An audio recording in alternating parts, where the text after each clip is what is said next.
Si j'ai pu parler d'optimisme prudent concernant la France métropolitaine, je n'oublie pas que notre pays connaît aujourd'hui une épidémie à deux vitesses. Car outre-mer, où la vaccination reste trop faible, même si elle a tendance à progresser, la situation demeure extrêmement inquiétante. C'est notamment le cas dans les hôpitaux antillais, qui sont encore sous très haute tension. La Martinique a encore aujourd'hui un nombre de patients Covid en réanimation 5 fois supérieur à sa capacité initiale. En Guadeloupe, ce ratio est à 3. En Guyane, la situation continue à s'aggraver et le taux d'incidence atteint désormais 460. En Polynésie française, l'épidémie continue de circuler à un niveau extrêmement préoccupant. Nous restons mobilisés et la solidarité nationale continue à battre son plein. De nouveaux soignants partent aujourd'hui même, notamment dans le cadre de la réserve sanitaire outre-mer, pour prêter main forte aux soignants sur place.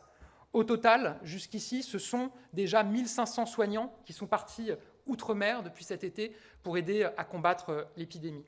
Dans l'ensemble de ces territoires, ainsi qu'à La Réunion, à Saint-Barthélemy, à Saint-Martin, des mesures de restriction ont été prises ces dernières semaines sur le fondement de l'état d'urgence sanitaire. Elles sont même allées jusqu'à l'instauration de confinements extrêmement stricts pour certains territoires, avec des résultats, je le disais à l'instant. Ces mesures ont permis de freiner l'épidémie, notamment dans les Antilles, où les taux d'incidence ont sensiblement diminué ces derniers jours. Ils restent extrêmement élevés, 1139 pour la Guadeloupe, 654 pour la Martinique.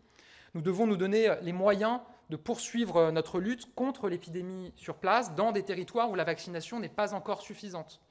Afin de continuer à protéger chacun et à lutter efficacement contre l'épidémie, nous avons adopté ce matin un projet de loi autorisant la prorogation de l'état d'urgence sanitaire au-delà du 30 septembre dans l'ensemble de ces territoires d'outre-mer. Ce régime pourra durer jusqu'au 15 novembre. Le drame que vivent la Martinique et la Guadeloupe, la métropole, l'aurait connu sans vaccin.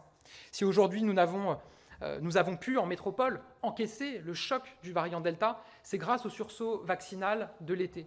Depuis l'intervention du président de la République le 12 juillet dernier, la campagne de vaccination a connu un été exceptionnel qui nous permettra d'atteindre l'objectif des 50 millions de primo-vaccinés dans les prochains jours. 85% des Français éligibles à la vaccination ont aujourd'hui reçu au moins une injection, tout comme plus de 90% des 65 ans et plus. Il reste aujourd'hui un peu moins de 10 millions de Français éligibles qui ne sont pas encore vaccinés. L'urgence absolue est la protection des 600 000 personnes de plus de 80 ans qui ne sont pas encore vaccinées et dont l'exposition au virus fait peser un risque majeur pour ces personnes et pour notre système hospitalier, évidemment. Nous multiplions pour cela les opérations d'aller vers, qui ont déjà permis de toucher 1 million de personnes qui, sans ces opérations, n'auraient pu bénéficier de la vaccination pour plusieurs raisons. Et évidemment, nous continuons à mobiliser, Olivier Véran l'a rappelé ce matin, les médecins traitants pour qu'ils puissent, au contact de leurs patients, aller identifier ceux qui n'ont pas encore été vaccinés, notamment les plus âgés, les plus fragiles d'entre eux, pour entamer ce dialogue avec eux et les convaincre de se faire vacciner. L'essentiel des populations non encore vaccinées sont cependant bien plus jeunes et nous pouvons compter sur les opérations organisées à la rentrée dans les collèges, dans les lycées, sur les campus universitaires pour poursuivre la progression de la campagne dans les prochaines semaines.